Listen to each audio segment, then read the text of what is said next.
மகாபாரத யுத்தம் முடிஞ்சது. தர்மர் சக்கரவர்த்தி ஆனார். பீஷ்மர் யுத்த பூமியில அம்பு படுக்கையில படுத்து கிடக்கிறார். உயிரை விட போறார். சூரியன் வடதிசை அடையிற உத்தராயண புண்ணிய காலத்தை எதிர்பார்த்து காத்துக்கிட்டு இருக்கிறார். அந்த சமயத்துல தர்மர் கண்ணங்கிட்ட அனுமதி வாங்கிக்கிட்டு பீஷ்மரை பாக்கிறதுக்காக குருக்ஷேத்திரத்துக்கு வர்றார். தம்பிமார்கள், திரௌபதி எல்லாரும் கூட வர்றாங்க. பீஷ்மரை பார்த்து எல்லாரும் வணங்குறாங்க. யுதிஷ்டர் பீஷ்மர்கிட்ட வர்ணம், ஆசிரமம், மக்கள் கடமை, அரசருடைய கடமை, இது மாதிரி விஷயங்களை பத்தி நிறைய கேள்விகள்லாம் கேட்கிறார். அவரு ஒவ்வொன்னா கேட்டுக்கிட்டு இருக்கிறாரு. பீஷ்மரும் அதுக்கு தகுந்த பதில் சொல்லிட்டு இருக்கிறார். இப்படி பீஷ்மர் யுதிஷ்டருக்கு தர்மோபதேசம் செஞ்சுக்கிட்டு இருக்கிறப்போ திரௌபதிக்கு சிரிப்பு வந்துட்டுதான். கழுக்குன்னு அந்த அம்மா சிரிச்சுட்டாங்க. அந்த சத்தத்தை கேட்ட பீஷ்மர் தர்மோபதேசத்தை பாதியில நிறுத்தினார். திரௌபதிய பார்த்தார். மகளே, ஏம்மா சிரிச்சேன்னு கேட்டார். என்ன மன்னிச்சிருங்க பிதாமகரே, ஏதோ தெரியாம சிரிச்சுட்டேன்னாங்க அவங்க. குழந்தாய், உன்ன மாதிரியே உள்ள உத்தம பெண்கள் காரணம் இல்லாம பலர் முன்னிலையில இப்படி சிரிக்க மாட்டாங்க. வெக்கப்படாம விஷயத்தை சொல்லுன்னாரு அவர். திரௌபதிக்கு கண் கலங்க ஆரம்பிச்சு. சுவாமி, நீங்க இப்போ இவ்வளவு தர்மோபதேசம் பண்ணிட்டு இருக்கிறீங்க.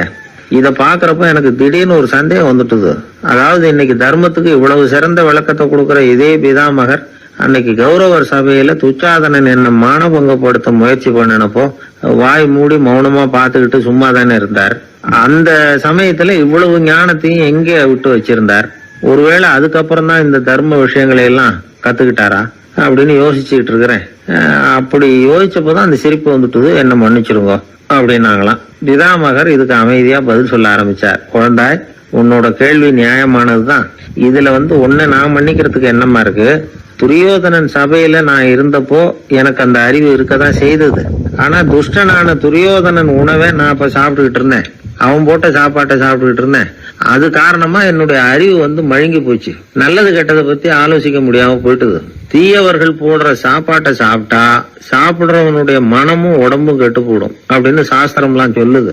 ஆனா இப்போ போர்ல அர்ஜுனன் என் மேல எய்த அம்புகளால என் உடம்புல இருந்த ரத்தம் எல்லாம் வெளியேறி போச்சு. கெட்ட உணவை சாப்பிட்டதுனால உண்டான ரத்தம் பூராவும் இப்போ உடம்பு விட்டு வெளில போயிட்டுது. அதனால என் புத்தியும் தெளிஞ்சுட்டுது. அதனாலதான் இப்போ இந்த அளவுக்கு தர்மத்தின் தத்துவங்களை சரியா எடுத்து சொல்ல முடிஞ்சது அப்படின்னு பீஷ்மர். இதுல இருந்து நாம தெரிஞ்சுக்க வேண்டியது என்னன்னா, யாரு சாப்பிட கூப்பிட்டாலும் உடனே முண்டி அடிச்சுக்கிட்டு கிளம்பி போய் முதல் பந்தியில உட்காந்துடக்கூடாது. கூப்பிடுறவங்க எப்படிப்பட்டவங்க, நல்லவங்களா கெட்டவங்களா அப்படின்னு எல்லாம் யோசிச்சு பாக்கணுமா. கெட்ட எண்ணத்தோட போடப்படுகிற சாப்பாடு புத்திய மழுங்கடிச்சிரும் அப்படிங்கிறது ஒரு பெரிய இந்த காலத்துல பெரியவங்க சொல்ற ஒரு உண்மை. எத்தனையோ பேர் பெரிய உத்தியோகத்துல இருக்கிறவங்கள விருந்துக்கு கூப்பிட்டு சாப்பிட்டு முடிச்ச கையோட முக்கியமான பேப்பர்ல எல்லாம் கையெழுத்து வாங்கிட்டு விட்டுருவாங்களே. கூப்பிடுறவங்க மனசை புரிஞ்சுக்கிட்டு அதுக்கப்புறம் போறதா வேண்டாமா அப்படிங்கறத முடிவு பண்ணணும். சாப்பாட்டுல அவ்வளவு விஷயம் இருக்குது. பீஷ்மருக்கே அந்த நிலைமைன்னா நாமெல்லாம் ஏமாத்திரம். சில சந்தர்ப்பங்கள்ல சாப்பாடு புத்தியில ஒரு தெளிவு உண்டாக்குறதும் உண்டு. ஒரு ஊருக்கு ஒரு பெரிய மகான் வந்தார். அவரு சாப்பிடுறதே இல்லை. எப்போவாவது கொஞ்சம் தண்ணி, பால், அவ்வளவுதான். ருசியெல்லாம் கடந்தவர். அவர்கிட்ட எல்லாரும் போய் ஆசீர்வாதம் வாங்கினாங்க. அந்த ஊர்ல ஒரு ஹோட்டல், அதோட முதலாளி ஒருத்தர், அவரும் அந்த மகான் கிட்ட ஆசீர்வாதம் வாங்கறதுக்காக போனார். அவரு முன்னாடி போய் பணிவா நின்னார். துண்டை இடுப்புல கட்டிக்கிட்டு காலில் விழறதுக்காக போனார். அதுக்கு முன்னாடி அந்த மகான் எழுந்திருச்சு இவரு காலில் விழுந்துட்டார். ஹோட்டல் முதலாளி பதறி போயிட்டார். சுவாமி, என்ன இது அபச்சாரம்? நீங்க தான் என்ன ஆசீர்வாதம் பண்ணணும்னார். அதுக்கு அந்த சாமியார் சொன்னார், அப்படி இல்லைங்க, நீங்க தான் என்ன ஆசீர்வாதம் பண்ணணும். ஏன்னா கொஞ்ச காலத்துக்கு முன்னாடி உங்க ஹோட்டல்ல தான் நான் அக்கௌண்ட் வச்சு சாப்பிட்டுக்கிட்டு இருந்தேன். இன்னைக்கு நான் ருசியெல்லாம் கடந்து வெறுத்து ஞானியா போறதுக்கு நீங்க தான் காரணம், உங்க சாப்பாடு தான் காரணம் அப்படின்னாரு. ஒரு திருடன் ஒரு வீட்டுல போய் திருடணும்னு திட்டம் போட்டான். இருட்டுனதும் போய் திருடணும். ஆனா ராத்திரி ஆனா வாசல் கதவை சாத்தி உள்பக்கம் தாழ்பால் போட்டுருவாங்களே. என்ன பண்றது, எப்படி வீட்டுக்குள்ள போறது? இவன் யோசனை பண்ண ஒரு முடிவுக்கு வந்தான். சரி, பகல் நேரத்திலேயே யாருக்கும் தெரியாம இந்த வீட்டுக்குள்ள நுழைஞ்சிருவோம். அங்க போய் எங்கேயாவது ஒளிஞ்சுக்குவோம். இருட்டுற வரைக்கும் பேசாம இருப்போம்.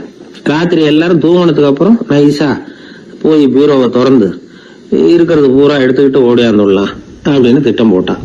அதே மாதிரி ஒரு நாள் மத்தியானத்துக்கு மேல அந்த வீட்டுக்காரன் எங்கேயோ வெளியில புறப்பட்டு போனான். வீட்டுக்கார அம்மா அடுப்பங்கரையில என்னவோ சமைச்சுக்கிட்டு இருந்தாங்க. திருடன் பார்த்தான். இதுதான் சமயம்னு அந்த வீட்டுக்குள்ள மெதுவா நுழைஞ்சிட்டான். எங்க ஒளியலாம்னு பார்த்தா வலது பக்கம் ஒரு ரூம் இருந்தது. அங்க போனான். அங்க ஒரு படுக்கை அறை, அங்க ஒரு பெரிய கட்டில் இருந்தது. அதுக்கு அடியில போய் பதுங்கிட்டான். இருட்டுனது நம்ம வேலையை ஆரம்பிக்கலாம், அது வரைக்கும் பொறுமையா இருக்கணும் அப்படின்னு சொல்லி பேசாம வாயை மூடிட்டு கம்முன்னு இருக்கிறான். ரொம்ப நேரம் கழிச்சு வெளியில போயிருந்த வீட்டுக்காரன் திரும்பி வந்தான். சாப்பிட்டான். லைட்டை நிறுத்தி விட்டு படுத்துட்டான். அந்த அம்மாவும் வேலையெல்லாம் முடிச்சுட்டு வந்து படுத்துட்டாங்க. நடு ராத்திரி. விடிவிளக்கு லேசா எரிஞ்சுகிட்டு இருக்கு. வீட்டுக்காரன் லேசா கண்ணை முழிச்சான். கட்லுக்கு நேரா எதிரில ஒரு கண்ணாடி. அதுல பாக்குறான், கட்லுக்கு கீழே ஒரு திருடன் ஒளிஞ்சு இருக்கிறது தெரிஞ்சு போச்சு. உடனே அவன் திருடன் சத்தம் போடல, யோசனை பண்ணான். மேஜையில இருக்கிற கத்தி எடுத்து கையில வச்சுக்குவோமா அப்படின்னு யோசனை பண்ணான். இந்த சந்தர்ப்பத்துல கத்திய உபயோகப்படுத்துறதை விட புத்திய உபயோகப்படுத்துறது தான் சாமர்த்தியம் அப்படின்னு நினைச்சான். உடனே அது பிரகாரம் செயல்பட ஆரம்பிச்சிட்டான். என்ன பண்ணான் தெரியுமா? எதையும் வெளியில காட்டிக்காம ரொம்ப சர்வசாதாரணமா தன்னுடைய மனைவி கிட்ட பேச ஆரம்பிச்சான். மனைவியும் புத்திசாலி, அதனால அவங்களுக்கு தெரியும். அவங்களும் வீட்டுக்காரர் கேட்ட கேள்விக்கு பொருத்தமா பதில் சொல்ல ஆரம்பிச்சாங்க. இவன் கேட்டான், இத பாரு, நமக்கு குழந்தை பிறந்தா அதுக்கு கிருஷ்ணமூர்த்தின்னு தான் பேர் வைக்கணும் அப்படின்னா. அதெல்லாம் முடியாது. ஆம்பளை பிள்ளையா இருந்தா ஏகாம்பரம், பொம்பளை பிள்ளையா இருந்தா பங்கஜவல்லி, இதுதான் அவங்க மாமனார் மாமியார் பேர், அதான் வைக்கணும் அப்படின்னாங்க அந்த அம்மா. அதெல்லாம் முடியாது, நான் முடிவு பண்ணிவிட்டேன் கிருஷ்ணமூர்த்தின்னு கத்தனா அவன். இல்ல ஏகாம்பரம் பங்கஜவல்லின்றது இந்த அம்மா. வாதம் முத்தி போச்சு. கிருஷ்ணமூர்த்தி கிருஷ்ணமூர்த்தி கிருஷ்ணமூர்த்தின்னா அவன். ஏகாம்பரம் பங்கஜவல்லின்னு இவங்க கத்துறாங்க. ஒரே சத்தமா போச்சு. இத கேட்டதும் பக்கத்து வீட்டுல இருந்தவங்க, எழுத்த வீட்டுல இருந்தவங்க எல்லாம் எழுந்திரிச்சு ஓடி வந்து இவங்க வீட்டு கதவை தட்ட ஆரம்பிச்சுட்டாங்க. தடன்னு இவன் சாவகாசமா எழுந்திரிச்சு போய் கதவை திறந்தான். என்னங்க இந்த ராத்திரி வேலையில எங்களை எல்லாம் ஏன் கூப்பிட்டீங்க, யாருக்கு என்னாச்சு அப்படின்னு கேட்டாங்க. கேட்டது யாருன்னா பக்கத்து வீட்டு கிருஷ்ணமூர்த்தி, எழுத்த வீட்டு ஏகாம்பரம் பங்கஜவல்லி எல்லாரும். அடடே, உங்களை கூப்பிடலீங்க, குழந்தைக்கு பேர் வைக்கிறது சம்பந்தமா எங்களுக்குள்ள சண்டை வந்துட்டுது, அதுதான் விஷயம். வேணும்னா இதான் கட்லுக்கு அடியில ஒளிஞ்சிட்டு இருக்கிறானே ஒருத்தன், அவனை கூட கேட்டு பாருங்க, அவன் தான் இதுக்கு சாட்சி அப்படிங்கிறான் அந்த ஆளு. உடனே எல்லாரும் விஷயத்த புரிஞ்சுக்கிட்டு திருடனை பிடிச்சி போலீஸ்ல ஒப்படைச்சிட்டாங்களாம். நெருக்கடியான நேரங்கள்ல பதறாம புத்திசாலித்தனமா செயல்படணுங்கிறத தெரிஞ்சுக்கிறதுக்காக இந்த கதை.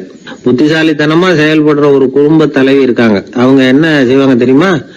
எல்லாரும் ராத்திரி ஆனா வீட்டை உள்பக்கமா போட்டு தானே படுப்பாங்க. ஆனா அந்த அம்மா என்ன பண்ணுவாங்கன்னா, வீட்டை வெளிப்பக்கமா ஒரு பூட்டு விடுவாங்க. எழுத்த வீட்டுக்காரங்க கிட்ட சொல்லி தினமும் இப்படி பூட்டி விட சொல்றது பழக்கம். ஏங்க அப்படி செய்யறீங்க, திருடன் சுலபமா உள்ளே வந்துடக்கூடாதுங்கிறதுக்காகவா அப்படின்னு கேட்டாங்க. இல்லைங்க, சுலபமா வெளியில போயிடக்கூடாதுங்கிறதுக்காக அப்படின்னாங்க. என்னங்க சொல்றீங்க அப்படின்னு கேட்டாங்க. ஆமாங்க, இவருக்கு அந்த பழக்கம் உண்டு அப்படின்னு தன்னுடைய வீட்டுக்காரரை காட்டினாங்க. பக்கத்து வீடுகள் பத்திரமா இருக்கணுங்கிறதுக்காக தன்னுடைய வீட்டை பூட்டி வைக்கிறது ஒரு பெரிய விஷயம் தானே. பத்திரிகையில வர்ற செய்திகளை கூட நகைச்சுவையா சொல்றது உண்டு. அதாவது அதை நேரடியா சொன்னா வானொலியில அனுமதிக்க மாட்டாங்க சில விஷயங்களை. அது சின்னாருக்கு கௌரவ குறைச்சல், அது வேடிக்கை கலந்து நகைச்சுவோடு சொல்லும் பொழுது அதை அனுமதிச்சிருவாங்க. அப்ப அந்த விசாரணை கமிஷன் அது நிறைய நடந்துகிட்டு இருந்தது. டெல்லியில இருந்து அமலாக்க பிரிவு அதிகாரிகள்லாம் வராங்க போறாங்கன்னு பத்திரிகையில அமர்க்கப்பட்ட இடம். அந்த நேரம் நான் ஒரு ரேடியோவில் ஒரு செய்தியை தயார் பண்றோம். அப்ப என்ன பண்ணேன்னா, இது மாதிரி அந்த பத்திரிகை செய்தியை வச்சுக்கிட்டே ஒரு செய்தி சொன்னோம், இன்னொரு தகவல் சொல்லி. அதனால ஒருத்தன் தமிழ்நாட்டுல ஒரு ஆள், அவன் திடீர்னு கோடீஸ்வரன் ஆயிட்டான். நேற்று வரைக்கும் சாதாரணமா இருந்தாள், இன்னைக்கு கோடீஸ்வரன் ஆயிட்டான். டெல்லியில இருந்து 2 அதிகாரிகள் வராங்க, எப்படி அவன் பணம் சேர்த்தான்னு கண்டுபிடிக்கிறதுக்கு. அவனை கூப்பிட்டு 2 அதிகாரிகளை, எப்படா பணம் சேர்த்த? நான் ஒன்னும் தப்பான வழியில பணம் சேர்க்கல சார், நான் பந்தயம் கட்டியே பணக்காரன் ஆயிட்டேன். பந்தயம் கட்டியே எப்படா பணக்காரன் ஆக முடியும் அப்படின்னா, நீங்க நம்புங்க சார், நான் பந்தயம் கட்டி தான் பணக்காரன், தப்பான வழியில சேரல சார். பந்தயம் கட்டி எப்படா கோடீஸ்வரன் ஆனேன் அப்படின்னா, நாங்க நம்ப முடியாதுன்னு இருக்கான் விசாரிக்க வந்தவன். அப்படின்னா உங்ககிட்டே ஒரு பந்தயம் கட்டட்டுமான் இருக்கான் விசாரிக்க வந்தவன்ட்டிய. என்னடா பந்தயம் அப்படின்னா, ஒண்ணுமில்ல சார், இது என் கண்ணு, இது என் பல்லு, என் கண்ணை என் பல்லாலேயே கடிக்கிறேன், எவ்வளவு பந்தயம். விசாரிக்க வந்தவன் 100 ரூபாய் எடுத்து வச்சான், இதை ப்ரூவ் பண்றான்னு. அப்படியே கண்ணை எடுத்துட்டான். அது பளிங்கு கண்ணு, ஏற்கனவே ஒரு கண்ணு பளிங்கு கண்ணு வச்சுனா எடுத்து கடிச்சு விட்டான். இது விசாரிக்க வந்தாலும் 100 ரூபாய் விட்டுட்டு நிக்கிறான். எப்படி பணம் சேர்த்தான்னு வந்தவன். உடனே இன்னொருத்தன், இவன்ட்டு என்னடா பேச்சு கொடுக்காரா, நம்ம பணம் தான் அங்க போயிட்டு இருக்கு, உனக்கு விசாரிக்க தெரியல, போடா நான் விசாரிக்கிறேன்னு அடுத்தவன் வந்தான். அது நீ ஒழுங்கா சொல்றேன், எப்படா பணம் சேர்த்தேன் சார், நீங்க கொஞ்சம் புத்திசாலியா தெரியுது அவரை விட, நீங்களாவது நம்புங்க சார், பந்தயம் கட்டி தான் பணம் சேர்த்தேன், நான் நம்ப முடியாது. அப்படின்னா உங்ககிட்ட இன்னொரு பந்தயம் கட்டட்டுமா அப்படின்றான். வேண்டாம், அவனை ஏமாத்தி விட்டேன் ஆள வேண்டான்றான். இல்ல சார், அவரு ஏமாந்தது பொய் கண்ணு, பளிங்கு கண்ணுன்னு தெரியாது, ஏமாந்துட்டார். இப்போ உங்ககிட்ட பந்தயம் கட்டது நெஜம் கண்ணு, இந்த பக்கம் பளிங்கு கண்ணு கிடையாது, நெஜம் கண்ணு, இதை பல்லால கடிக்கிறேன் அப்படின்னா அவன் ஒரு 100 ரூபாய் எடுத்து வச்சான். இவன் அப்படியே பல் செட்டை கட்டினான் தனியா, அப்படியே கட்டி கடிச்சு விட்டான். அதையும் விட்டுட்டான். இவன் உடனே 2 பேரும், இவன்கிட்ட பேச பேச நம்ம பணம் தான் அவன்கிட்ட போயிட்டு இருக்கு, இவன் எப்படி பணம் சேர்த்தான்னு கண்டுபிடிக்கிறதுக்கு டெல்லியில இருந்து வந்திருக்கான். இவன் மேற்கொண்டு பேசாத, பேச பேச பந்தயம் கட்டுவான். திரும்பி போறதுக்கு ரயிலுக்கு டிக்கெட் சரியா இருக்கா பாடுறான்றான். அவன் கரெக்டா எண்ணி பார்த்து கரெக்டா இருக்கப்பா, மேற்கொண்டு பேசாத, அவன்கிட்ட நம்ம போயிடுவோம், போய் நம்ம அதிகாரிகிட்ட சொல்லிடுவோம்னு சொல்லி, போயிட்டு வரேன் சார் அப்படின்னு சொல்லிட்டு மரியாதை போயிட்டாங்க. போய் டெல்லியில பெரிய அதிகாரிகிட்ட போய், சார் அவன்கிட்ட வந்து விசாரிச்சு பார்த்தோம் சார், தமிழ்நாட்டுல பந்தயம் கட்டி தான் பணம் சேர்த்தேன்னு சாதிக்கிறான், எங்ககிட்ட ஒரு 200 ரூபாய் வாங்கிட்டான் சார் அப்படின்னு அவருக்கு கோவம் வந்துட்டுது. இந்தியாவுக்கே தலைமை அதிகாரி, இதுக்காகவாடா நீங்க இருக்கீங்க, எத்தனை பேர் இருக்கீங்க உங்களை மாதிரி ஜூனியர் ஆபீசர்ஸ் நம்ம ஆபீஸ்ல இந்தியா பூரா விசாரிக்கிறதுக்கு அப்படின்னா 30 பேர் இருக்கோம் சார். 30 பேருக்கு அனுபவம் பத்தாது, நான் இந்தியாவுக்கே தலைமை அதிகாரி, அனுபவம் ஜாஸ்தி, உங்களுக்கு ட்ரைனிங் கொடுக்கணும் எப்படி ஒருத்தரை விசாரிக்கிறதுன்னு. 30 பேரும் ஒரு ரூம்ல வந்து உட்காருங்க, ஒரு ஆள் போய் அந்த ஆளை தமிழ்நாட்டுல இருந்து நீங்க கூப்பிட்டுட்டு வா, வர்ற வரைக்கும் அவன்கிட்ட பேசாதீங்க, பந்தயம் கட்டுவான், மெதுவா கொண்டு வந்து நிறுத்து அப்படின்னா ஒரு ஆள் வந்து ஸ்பெஷலா கூப்பிட்டு போட்டான். இது மாதிரி மேடையில நிறுத்திவிட்டு ஒரு தலைமை அதிகாரி 30 ஜூனியர் அதிகாரிகள் அவங்களுக்கு பயிற்சி கொடுக்குறார். இவனை பார்த்து, ஒழுங்கா சொல்லு எப்படி பணம் சேர்த்த, நான் இந்தியாவுக்கே தலைமை அதிகாரி, என்கிட்ட உண்மையை ஒத்துக்கிட்டீங்கன்னா உன்னை அப்ரூவர் ஆக்கிடுவேன் அல்லது தண்டனையை குறைப்பேன், அந்த அதிகாரம்லாம் என்கிட்ட உண்டு, ஒழுங்கா சொல்லு அப்படிங்கிறார். அவன், சார் நீங்க இந்தியாவுக்கே தலைமை அதிகாரி, அனுபவம் ஜாஸ்தி, நீங்களாவது நம்புங்க சார், நான் பந்தயம் கட்டி தான் பணம் சேர்த்தேங்கிறான். இங்கேயே வந்து இப்படி சாதிக்கிறேன், உன்னை நம்ப முடியாதரா அப்படின்னா உங்ககிட்ட ஒரு பந்தயம் கட்டட்டுமா நானா அவர்கிட்ட போய், வானண்டா என் ஆளை ஏமாத்தி விட்டேன் அப்படின்னா, இல்ல சார் அவங்க ஏமாந்தது என் உடம்ப பத்தின ரகசியம், என் கண்ணு பளிங்கு கண்ணுன்னு தெரியாது, நான் பல் செட்டு கட்டியிருந்தது தெரியாது, ஏமாந்துட்டாங்க. இப்ப நான் உங்ககிட்ட கட்டுற பந்தயம் உங்க உடம்ப பத்தின ரகசியம். என் உடம்புல என்னடா ரகசியம், முதுகுல, உங்க முதுகுல 1 ரூபா அகலத்துக்கு கருப்பா ஒரு மச்சம் இருக்கு, உண்டா இல்லையானா, இல்லேன்னு தெரியும் அவருக்கு. இல்லடா நேத்து வரைக்கும் இல்ல சார், இப்ப இருக்குது மச்சம் அப்படின்னு உடனே 100 ரூபாய் எடுத்து வச்சார் அவர் தலைமை அதிகாரி. ஒரு 100 ரூபாய் வச்சு சட்டையை கட்டி காட்டுறாரு, மச்சம் இல்ல, இவன் தோத்துட்டான் இங்கிருந்து போனவன். உடனே 200 ரூபாய் எடுத்து வச்சுக்கிட்டு, தோழர்களே இப்படிதான் ஒருத்தரை விசாரிக்கணும், என்கிட்ட இவன் ஏமாந்துட்டான் பாருங்க, துருவி துருவி விசாரிக்கிறதுன்னு சொல்றாங்களே இதுதான் அப்படின்னு விளக்கம் கொடுத்தாரு. அப்போ இவன் மெதுவா ஆரம்பிச்சானா, சார் இந்த பந்தயத்துல உங்களுக்கு 200 ரூபாய் லாபம், ஆனா இதே பந்தயத்துல எனக்கு 2900 ரூபாய் லாபம் சார் அப்படின்றான். என்னடா பண்ண அப்படின்னு கேட்டிருக்காரு. உங்களுக்கு தெரியாம இந்த 30 பேர்கிட்டையும் தனித்தனியா ஒரு பந்தயம் கட்டியிருக்கேன். 30 பேர்கிட்ட என்னடா பந்தயம் கட்டினேன், ஒண்ணும் இல்ல சார், உங்க எல்லாரும் முன்னாடியும் உங்க மேலதிகாரியை சட்டையை கேட்ட வைக்கிறேன், பந்தயம் கட்டினேன், போயிட்டு பூரா எனக்கு 2900 ரூபாய் லாபம். அவரு பார்த்தா அதிர்ச்சி ஆயிட்டாரு தலைமை. சார் நீங்க போங்க சார் அப்படின்னு சொல்லி ஒரு ஆளை கொண்டு போய், சாரை கொண்டு போய் மரியாதையா பக்கத்து ரூம்ல விட்டுவாங்க, இனிமே அவர்கிட்ட யாரும் பேசாதீங்க வாங்கன்னு சொல்லிவிட்டு, அதுக்கப்புறம் தோழர்களே, இவர் பேச ஆரம்பிச்சாரு, தோழர்களே இனிமே யாரும் தமிழ்நாட்டு பக்கம் விசாரிக்க போகாதீங்க, நீங்க யாராவது போறதுன்னா மத்திய பிரதேசம், உத்தரப்பிரதேசம், இப்படி எத்தனையோ பிரதேசம் இருக்கு, போயிட்டு வாங்க, தமிழ்நாட்டுக்கு மட்டும் போகாதீங்க, ஏன்னா அங்க போனா நம்ம பணத்துக்கு ஆபத்து வந்துருது அப்படின்னு சொன்னாருன்னு இந்த கதையை ரேடியோல சொன்னேன். இந்த கதையை உண்மை சம்பவமா சொன்னா அனுமதிச்சிருக்க மாட்டாங்க. இந்த நகைச்சுவைக்கு உள்ள மரியாதை என்னன்னா, அது ஒரு கதை மாதிரி உண்டு பண்ணி இப்படி சொன்னதும், இதுல என்ன என்னுடைய விசேஷம்னா, இந்த ஸ்கிரிப்ட வாங்கிட்டு வர சொல்லி மந்திரியினுடைய பிஏ வந்தார். ஒரு மந்திரி அப்ப இருந்தவர், அவர் பிஏ அடிக்கடி வருவார், வந்து இந்த போன நேற்று முந்தா நாள் ரேடியோவில் சொன்ன அந்த இன்னொரு தகவல் காப்பி ஒண்ணு வாங்கிட்டு வா அப்படி இப்படின்னு கூப்பிடுவார், மேடையில பேசுறதுக்கு எங்களுக்கு தேவை உபயோகப்படும்னு கேட்பார். அவரு இந்த நிகழ்ச்சி வந்தப்போ உடனே அன்னைக்கு வந்துட்டார் அந்த பிஏ. இன்னைக்கு காலையில சொன்னீங்களே சார், மந்திரி கேட்கிறாரு மேடையில பேசுறதுக்கு அப்படின்னு. நான் அப்பதான் ஆச்சரியப்பட்டேன், பாருங்க இந்த நகைச்சுவைக்கு உள்ள மரியாதை, அவரே கேட்கிறார், சொல்லப்பட்டதே அவரை பத்தி தாங்கிறது தெரியாம அவரே எப்படி சொல்ல, அதுதான் சிரிப்புக்கு உள்ள மரியாதைங்கிறது. அது யார பத்தி சொல்றோமோ அவருக்கு தெரியாம கூட சொல்லலாம் அதை.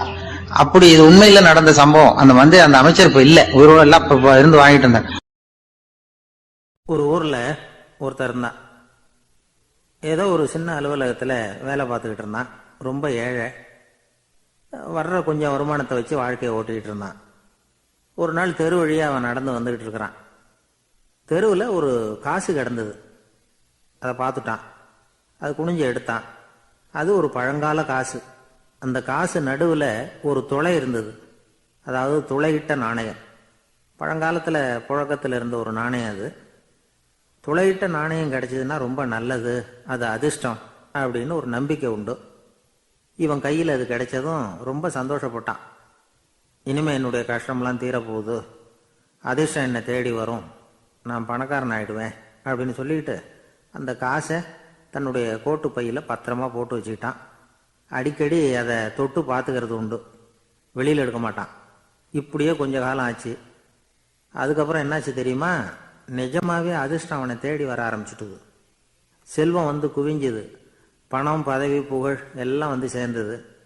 சமூகத்தில் அவன் ஒரு பெரிய மனுஷன் ஆயிட்டான். எல்லாரும் அவனை பாராட்டினாங்க.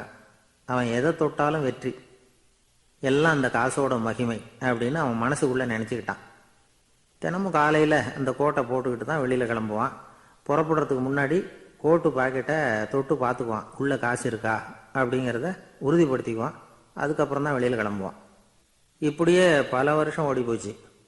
ஒரு நாள் அவனுக்கு அந்த ஆசை வந்துட்டுது. அதாவது அந்த துளையிட்ட நாணயத்தை எடுத்து கண்ணால் பார்க்கணும் அப்படின்னு. காலையில் சாப்பிட்டுக்கிட்டு இருந்தான். அப்போ தன்னுடைய மனைவி கிட்ட சொன்னான், ரொம்ப நாளைக்கு அப்புறம் என்னுடைய அந்த நாணயத்தை இன்னைக்கு வெளியில் எடுத்து பார்க்க போறேன்னா. என்னத்துக்கு அது, இப்போ அதை பார்க்க வேணாமே அப்படின்னு மெதுவாக இழுத்தாங்க அந்த அம்மா. இல்லை இல்லை, நான் பார்த்தே தீரணும் அப்படின்னு அவன் தன்னுடைய சட்டை பைக்குள்ள கையை விட்டான். உள்ளே இருந்த நாணயத்தை வெளியில் எடுத்தான். பார்த்தா அவனுக்கு ஆச்சரியமா போச்சு. அந்த நாணயத்தில் தொலையே இல்லை. என்ன ஆச்சு அப்படின்னு சொல்லி அவன் ரொம்ப குழம்பி போயிட்டான். இப்போ அந்த அம்மா சொன்னாங்க, நான் தான் ஒரு நாள் உங்கள் கோட்டு ரொம்பவும் தூசியாக இருக்கேன்னு சொல்லி அதை ஜன்னலுக்கு வெளியில் உதறினேன். உள்ளே இருந்த அந்த காசு அப்போ எனக்கு தெரியாது, ஞாபகத்தில் இல்லை. அது தெருவில் விழுந்துட்டது போல இருக்கு. அதுக்கப்புறம் எவ்வளவோ தேடி பார்த்தேன், கிடைக்கல. அதுக்குள்ளே அதை யாரோ எடுத்துகிட்டு போயிட்டாங்க போல இருக்கு. அது இல்லைங்கிறது உங்களுக்கு தெரிஞ்சால் வருத்தமாக இருக்குமேங்கிறதுக்காக நான் தான் வேற ஒரு நாணயத்தை எடுத்து சட்டை பைக்குள்ளே வச்சுட்டேன் அப்படின்னு விவரத்தை சொன்னாங்க அந்த அம்மா. இது எப்போ நடந்ததுன்னு கேட்டான். உங்களுக்கு அந்த காசு கிடைச்சதே அன்னைக்கு மறுநாளே இது நடந்து போச்சு அப்படின்னாங்களாம். இதை கொஞ்சம் யோசனை பண்ணி பாருங்க. அவனுக்கு அதிர்ஷ்டத்தை கொடுத்தது அந்த நாணயம் இல்லை, அவனுடைய நம்பிக்கை, அதாவது தன்னம்பிக்கை. அதுதான் வேலை செஞ்சிருக்கு. இதிலிருந்து நாம் தெரிஞ்சுக்க வேண்டியது என்னன்னா, வாழ்க்கையில் முன்னேற நினைக்கிறவங்களுக்கு தன்னம்பிக்கை ரொம்ப முக்கியம். அது இல்லைன்னா முன்னேற முடியாது. ஒருத்தன் சொன்னானா, நான் எப்பவுமே என்னதான் சார் நம்புவேன், மற்றவங்கள நம்ப மாட்டேன். நேற்றுக்கு பாருங்க, திடீர்னு 10 பேர் என்ன அடிக்க வந்துட்டாங்க, நான் ஒருத்தனாவே அதை சமாளித்தேன் அப்படின்றான் ரொம்ப பெருமையா. அது எப்படின்னு கேட்டாங்களாம். ஒரே ஓட்டமாக அங்கேருந்து ஓடி வந்துட்டேன் அப்படின்னு நானா. ஒரு ஊரில் ஒருத்தர் இருந்தார், ரொம்ப நல்லவர். யாருக்காவது ஏதாவது கொடுத்துக்கிட்டே இருப்பார், கொடையாளி. தினமும் யாராவது ஒருத்தருக்கு ஏதாவது கொடுக்கலன்னா அவருக்கு தூக்கம் வராது, அப்படி ஒரு பழக்கம். அது மட்டும் இல்லை, அவர் கொடுக்கறது அடுத்தவங்களுக்கு தெரியாது, அவ்வளவு ரகசியமாக அதை கொடுப்பார். வலது கை கொடுக்கறது இடது கைக்கு தெரியக்கூடாதுன்னு சொல்லுவாங்கள்ல, அது மாதிரி அவர். ஒரு நாள் ராத்திரி அவர் ஏற்கனவே தயாராக கட்டி வச்சிருந்த பணம் முடிச்ச கையில் எடுத்துக்கிட்டு வீட்டை விட்டு வெளியில் வந்தார். தெருவில் இறங்கி நடந்தார். இன்னைக்கு யாருக்கு தர்மம் செய்கிறது அப்படின்னு யோசனை பண்ணிக்கிட்டே இருட்டில் நடந்து வந்துக்கிட்டு இருக்கிறார். யாரோ ஒருத்தர் எதிரில் வர்றது மாதிரி தெரிஞ்சுது. உடனே அவர் கிட்ட போனார். தன்கிட்ட இருந்த பணம் முடிச்ச அவசரமாக அவர் கையில் திணிச்சுட்டு திரும்பி வந்துட்டார். அப்பாடா, ஒரு வழியாக யாருக்கும் தெரியாமல் இன்னைக்கு தர்மம் பண்ணியாச்சு அப்படிங்கிற மகிழ்ச்சி, மன நிறைவு அவர் முகத்தில். நிம்மதியாக தூங்கினார். அப்புறம் எழுந்திரிச்சார். மறுநாள் காலையில் ஊரு பூரா ஒரே பேச்சு. என்ன பேச்சுன்னா, நேற்று ராத்திரி ஒரு திருடன் கையில் யாரோ பணத்தை கொடுத்துட்டு போயிருக்கிறாங்க அப்படின்னு எல்லாரும் பேசிக்கிட்டு இருக்கிறாங்க. இதை கேள்விப்பட்டதும் அந்த பெரியவருக்கு ரொம்ப வருத்தமாக போச்சு. அடடா, போயும் ஒரு திருடனுக்காக உதவி பண்ணியிருக்கிறோம், பிரயோஜனம் இல்லாமல் போயிட்டுதே அப்படின்னு நினச்சார். சரி, இன்னைக்கும் யாருக்காவது உதவி பண்ணணும் அப்படின்னு முடிவு பண்ணினார். ராத்திரி நேரம் வந்தது. இவர் வழக்கம் போல் தெருவில் இறங்கி நடந்தார். கையில் பணம் முடிச்சு. எதிரில் ஒரு பொன் உருவம் மங்கலாக தெரிஞ்சது. இவர் உடனே அந்த பெண்கிட்ட பணத்தை கொடுத்துட்டு திருப்தியாக திரும்பி வந்துட்டார். மறுநாள் காலையில் ஊர் பூரா என்ன பேசிக்கிட்டாங்க தெரியுமா? நேற்று ராத்திரி நெறி தவறி நடக்கிற ஒரு பெண்ணின் கையில் யாரோ வச்சுட்டு போயிருக்கிறாங்க அப்படின்னு எல்லாரும் பேசிக்கிறாங்க. அடடா, இன்னைக்கும் தவறுதலாக நடந்து போச்சு அப்படின்னு ஒரு வருத்தப்பட்டார். இருக்கட்டும், இன்னைக்கும் ஏதாவது தர்மம் பண்ணுவோம் அப்படின்னு நினச்சிக்கிட்டாரு. 3வது நாள் ராத்திரியும் புறப்பட்டார். இப்பவும் எதிரில் ஒருத்தர் வந்தார். இவர் பணத்தை கொடுத்தார், திரும்பி வந்துட்டார். மறுநாள் மக்கள் என்ன பேசிக்கிட்டாங்கன்னா, நேற்று ராத்திரி ஒரு செல்வந்தர் கையில் யாரோ பணத்தை கொடுத்துட்டு போயிருக்கிறாங்க அப்படின்னு பேசிக்கிட்டாங்களாம். அவருக்கு ரொம்ப வருத்தமாக போயிட்டுது. என்ன இது, தினம் இப்படி ஆகிக்கிட்டு இருக்குதே அப்படின்னு நினச்சிக்கிட்டே படுத்து தூங்கினார்.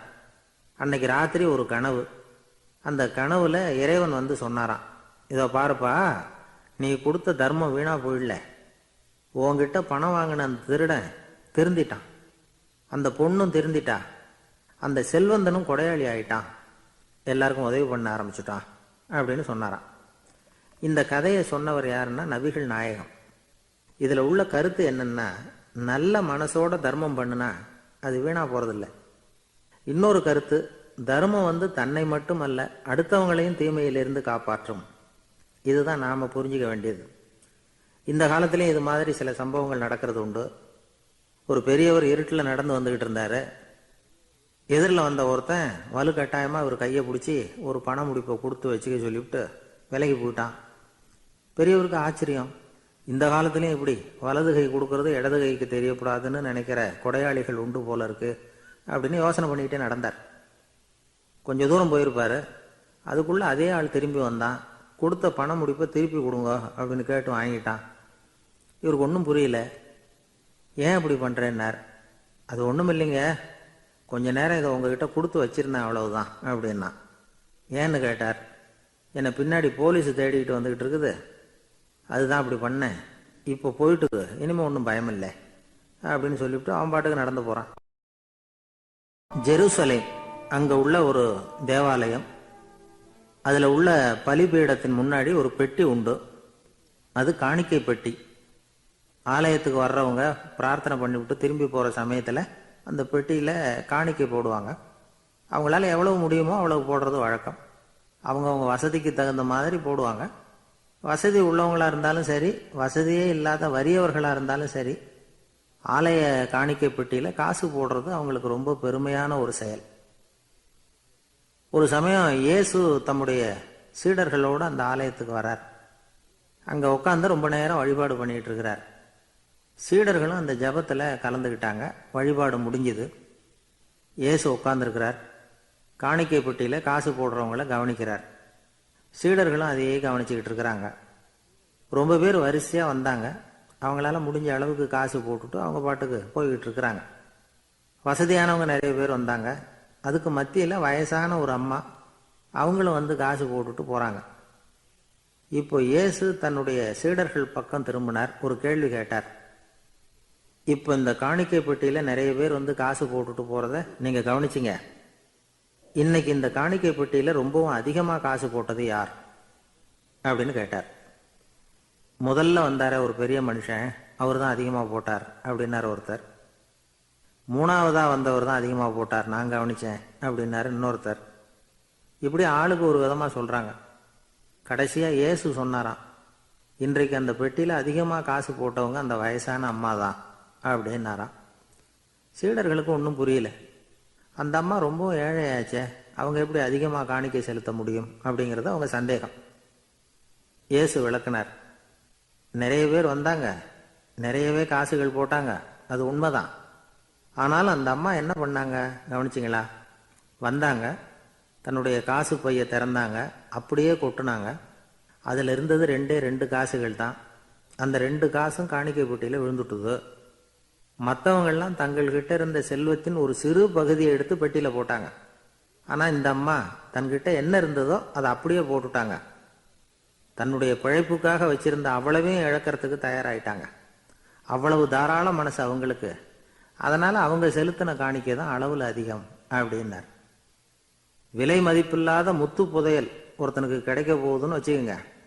அதன் மதிப்பை உணர்ந்தவன் என்ன பண்ணுவான்? அதை அடையறதுக்காக தன்கிட்ட இருக்கிற எதையும் கொடுக்கறதுக்கு தயாரா இருப்பான் இல்லையா? அது மாதிரிதான் இதுவும் அப்படின்னார்.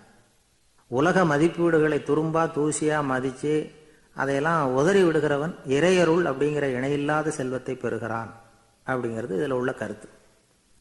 இறைவனுக்காக இழப்பதுன்னா துன்பப்படுகிறவர்களுக்காக, ஏழைகளுக்காக, ஏதுமற்றவர்களுக்காக இழப்பது அப்படின்னு அர்த்தம்.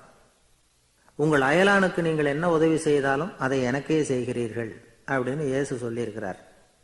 அடுத்தவங்களுக்கு உதவணுங்கிற குணம் இன்னைக்கு ரொம்ப குறைஞ்சு போச்சு. ஒருத்தன் வாழைப்பழத்தோல் வழுக்கி கீழே விழுந்துட்டான். பக்கத்தில் இருந்த நண்பன் உடனே அவனை தூக்கிக்கிட்டு போய் ஆஸ்பத்திரியில் சேர்த்துட்டான். அதுக்கப்புறம் சொன்னான், நீ அந்த வாழைப்பழத்தோல்ல காலை வைக்க போறத முன்னாடியே நான் கவனிச்சுட்டேன் அப்படின்னானா. அப்படின்னா அப்பவே நீ எனக்கு உதவி செஞ்சிருக்கலாமே அப்படின்னானா அவன். நான் டாக்டருக்கு உதவலாம்னு நினைச்சுட்டேன் அப்படின்னா இவன். ஒரு ஊர்ல ஒரு மன்னர் இருந்தார். ஒரு நாள் அவருடைய அரசவைக்கு ஒரு ஓவியன் வந்தான். அவன் சீனா தேசத்திலிருந்து வந்தவன், தாவோ சிந்தனையாளன். அவன் அங்க வந்து மன்னர் முன்னாடி நிக்கிறான். யாரும் செய்ய முடியாத ஒரு காரியத்தை என்னால செய்ய முடியும்னா. இவன் இப்படி சொன்னதை கேட்டதும் ஏற்கனவே அங்க இருந்த அரசவை ஓவியன் ஒருத்தனுக்கு கோபம் வந்துட்டுது. இதோ பாரு, இப்படி எல்லாம் பேசக்கூடாது, நான் வேணும்னா உன்னுடைய சவாலை ஏத்துக்கிறேன் அப்படின்னா. நாம 2 பேரும் ஓவியம் தீட்டுவோம். அதை பார்த்துட்டு நம்ம 2 பேர்ல யாரு சிறந்த ஓவியன் அப்படிங்கிறத மன்னரே தீர்மானம் செய்யட்டும். என்ன சொல்ற அப்படின்னு கேட்டான் அவன். அவனும் சரின்னு ஒத்துக்கிட்டான். போட்டி ஆரம்பமாச்சு. அரசர் அவங்களுக்கு 2 சுவர்களை ஒதுக்கி கொடுத்தார். 6 மாச காலம் அவகாசம் கொடுத்தார். 2 ஓவியர்களும் அவங்கவங்க வேலையை ஆரம்பிச்சாங்க. இரவு பகலா வேலை செய்ய ஆரம்பிச்சுட்டாங்க. 6 மாசம் முடிஞ்சது. அரசர் வந்து பார்த்தார். முதல்ல தன்னுடைய அரசவை ஓவியர் தீட்டி இருந்த ஓவியத்தை பார்த்தார். ரொம்ப பிரமாதமா இருந்தது. பாராட்டினார்.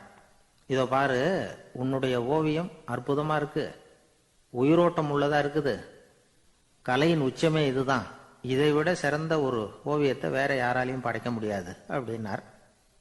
அதுக்கப்புறம் அந்த சீன ஓவியன் கிட்ட போனார். எங்க உன்னுடைய ஓவியம்னு கேட்டார். திரைச்சீலையை விலக்கி விட்டு பாருங்கன்னா மன்னர் வந்து அந்த திரைச்சீலையை விளக்குனார். உள்ள வந்து ஓவியம் இருக்க வேண்டிய இடம் கண்ணாடி மாதிரி தெரிஞ்சுது. அவன் அந்த 6 மாச காலமா அந்த சுவரை வந்து தேய்ச்சி தேய்ச்சி கண்ணாடி மாதிரி ஆக்கி வச்சிருக்கிறான். அதுக்கு நேரா எதிர் சுவரில் அரசவை ஓவியம் தீட்டின ஓவியம் இருக்கு. அது எதிரில் இருந்த இந்த கண்ணாடியில பட்டு பிரதிபலிக்குது. மன்னர் யோசனை பண்ண ஆரம்பிச்சார். அப்புறம் அந்த சீன ஓவியனை பார்த்து கேட்டார். இதோ பாரு, நீ என்னுடைய ஆளை வந்து தோற்கடிச்சுட்ட அப்படிங்கிறதுல சந்தேகம் இல்லை. ஆனாலும் எங்களை ஏமாத்தி இருக்கிற, எந்த ஓவியமும் நீ வரையலையே அப்படின்னார். அரசே, இதுதான் உண்மையான ஓவியம், உயிருள்ள ஓவியம். இது வந்து மனோபாவங்களை பிரதிபலிக்கும், மாறுகின்ற காலங்களை அப்படியே காட்டும் அப்படின்னா அந்த சீன ஓவியன். கையால வரைகிற ஓவியங்கள்ல சலனம் இல்லை. கண்ணாடி அப்படி கிடையாது. சக்தியின் ஓட்டம் அதுல எப்பவும் இருந்துகிட்டே இருக்கும். கண்ணாடி மட்டுமே ஜீவனுள்ள ஓவியமா இருக்க முடியுங்கிறத அந்த சீன ஓவியன் தெரிஞ்சு வச்சிருந்தான். ஏன்னா அவன் ஒரு தாவோ சிந்தனையாளன். ஒவ்வொரு குழந்தையும் இந்த கண்ணாடியோட தான் பிறக்குது. ஆனா நாம என்ன செய்யறோம்னா ஓவியங்களை கண்ணாடி மீது பதிப்பிச்சு விடுறோம். கண்ணாடி நம்மளை பிரதிபலிக்குது. நம்முடைய அழகோ அவலட்சணமோ கண்ணாடியை பாதிக்கிறது இல்லை. ஏன்னா அதுக்கு மனம் கிடையாது. கடந்து போன வினாடியை பத்தி அது சிந்திக்கிறது இல்லை. அடுத்த கணத்தை பத்தின எதிர்பார்ப்பும் அதுகிட்ட கிடையாது. அதுதான் பற்றற்ற நிலை. மனிதனுக்கு தேவைப்படுறது அதுதான். கண்ணாடி கிட்ட இருந்து நாம வந்து கற்றுக்கொள்ள வேண்டிய பாடம் இது. வாழ்க்கையில வந்து மனிதர்களை நேசிக்கலாம், உலகின் அழகையெல்லாம் பிரதிபலிக்கலாம், ஆனா எதையும் பற்றி கொண்டு விடக்கூடாது அப்படிங்கிறது பெரியவர்கள் அறிவுரை.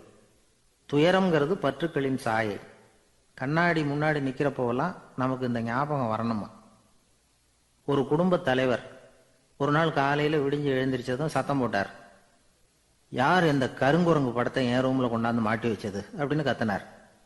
சமையல் கட்டில இருந்து மனைவி பதில் சொன்னாங்க. தூக்க கலக்கத்துல உளராதுங்க, நல்லா பாருங்க, அது படம் கிடையாது, முகம் பார்க்கிற கண்ணாடி அப்படின்னாங்க. துஷ்டரை கண்டால் தூர விலகு, இப்படி ஒரு பழமொழி உண்டு. எதுக்காக இப்படி சொல்லி வச்சாங்க? துஷ்டன் ஏதாவது தொந்தரவு கொடுப்பான், அதனால அவனை கண்டா பயந்துகிட்டு ஓடி ஒளிஞ்சுக்கோ அப்படின்னா இதுக்கு அர்த்தம் அப்படி இல்லை. ஒரு துஷ்டன் கிட்ட நெருங்கி போறோம்னு வச்சுக்கோங்க, அவன் நமக்கு கெடுதலான ஆலோசனைகள் எதையும் சொல்லலாம், அல்லது அவன் தீய உணர்வுகள் உள்ளவனா இருக்கலாம், அல்லது தீய செயல்கள் செய்யக்கூடியவனா இருக்கலாம், அல்லது தீய நட்புனால அவன் ஏற்கனவே கெட்டு போனவனா கூட இருக்கலாம். இப்படிப்பட்டவனை நெருங்கி போனா அவனோட பாதிப்பு நமக்கும் வந்துடும். அதனால விலகி போ அப்படின்னு சொல்றாங்க.